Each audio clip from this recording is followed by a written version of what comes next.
Donc pour faire pivoter un objet sur lui-même ou par rapport à son point de pivot, il suffit tout d'abord de sélectionner l'objet, de changer de mode. Donc là j'étais en mode déplacement, je vais prendre l'outil sélection et rotation. Donc cet outil nous permet aussi de sélectionner ou de désélectionner l'objet.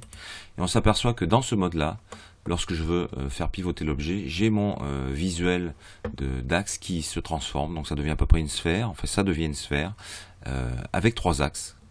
Donc on va retrouver les références couleurs, hein, RVB, donc respectivement rouge pour l'axe des X, vert pour l'axe des Y et bleu pour l'axe des Z. Donc je vous rappelle que dans Max, l'axe Z est l'axe vertical.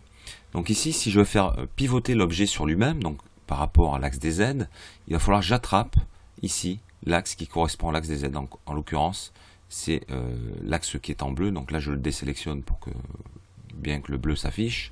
Donc si je vais dessus, automatiquement il est en surbrillance.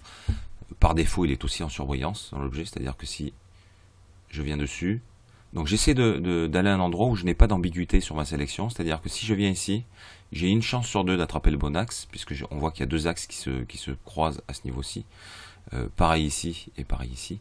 Donc autant aller à un endroit où il n'y a aucune ambiguïté sur ma sélection d'axe, ici en l'occurrence, et si je maintiens cliquer ma souris, je déplace ma souris latéralement, je m'aperçois que je peux faire pivoter l'objet sur lui-même. Automatiquement, on a la valeur Z qui s'incrémente. Ici, on le voit ici dans le champ tout en bas.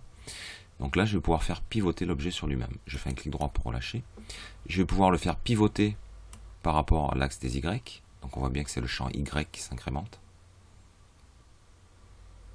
Donc l'objet pivote bien par rapport à son point de pivot qui est situé à la base. On verra tout à l'heure que ce point de pivot est modifiable et déplaçable. Je vais pouvoir faire pivoter l'axe autour des axes, l'objet par rapport autour des axes des X. Je vais pouvoir faire pivoter l'objet, si je prends la sphère extérieure, le cercle extérieur ici, je vais pouvoir faire pivoter l'objet sur les 3 axes. Clic droit pour relâcher. Et si je prends le disque complètement extérieur ici, tout simplement, je vais utiliser l'axe de ma vue comme axe de pivot de l'objet. Donc on s'aperçoit ici que c'est bien l'axe de ma vue qui sert de pivot. Si je change de vue, comme ceci, j'ai toujours ce cercle qui reste normal à ma vue.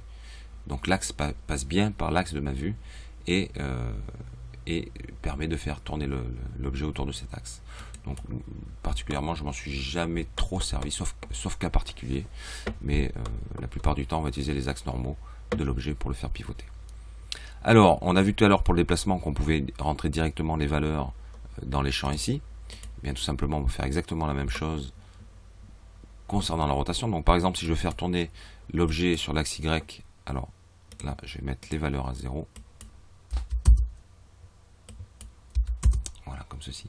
Donc, si je veux faire tourner l'objet de 90 degrés ou de 45 degrés sur l'axe Y, genre en 45, je valide par une entrée au clavier, et l'objet a bien pivoté de 45 degrés sur l'axe des Y. Si je fais un clic droit, je le remets automatiquement à 0. Je peux faire pareil sur l'axe des Z, 45 degrés, et on s'aperçoit que l'objet tourne sur lui-même.